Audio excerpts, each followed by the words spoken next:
talked about some of the pros, so now I'm going to talk about some of the cons.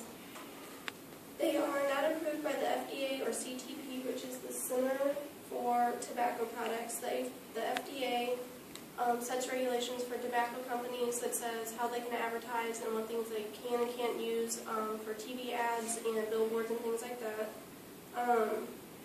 The cons for their advertising is that they use creative flavors in cartoons and TV ads. These regulations that the FDA sets are not for the e-cigs, they're only for tobacco cigarettes. So the e-cigarette companies can pretty much advertise however they want, and there's no minimum age to buy them. So people think that it's increasing the age of smokers.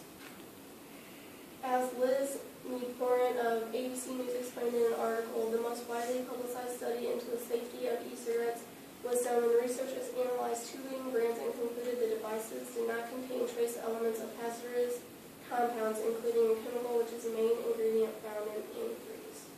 So they say that they're safe and they only have 20 or less chemicals, but it did contain something that's in antifreeze, so it may or may not make up for the amount of other chemicals that are in traditional cigarettes.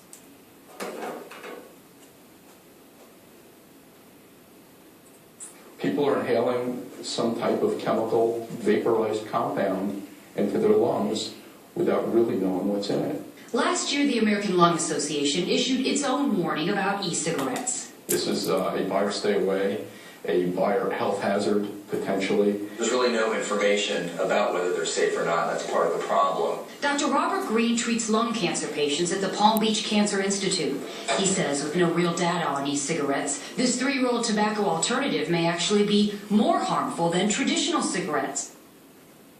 So doctors have done research that says that they may be worse for you than traditional cigarettes because of the types of chemicals that are in them. So we're just going to kind of review. The pros for the e-cigs is that there's no tobacco. You can control the nicotine intake. There's low amounts of chemicals, and they're cheaper than traditional cigarettes. But they're not FDA or CTP approved or regulated. They have hazardous components. They're advertising to children and youth, and there's no minimum age requirement for purchase. So I think we should leave it up to the doctors and the experts of the nation to decide whether or not these things really are or are not safe for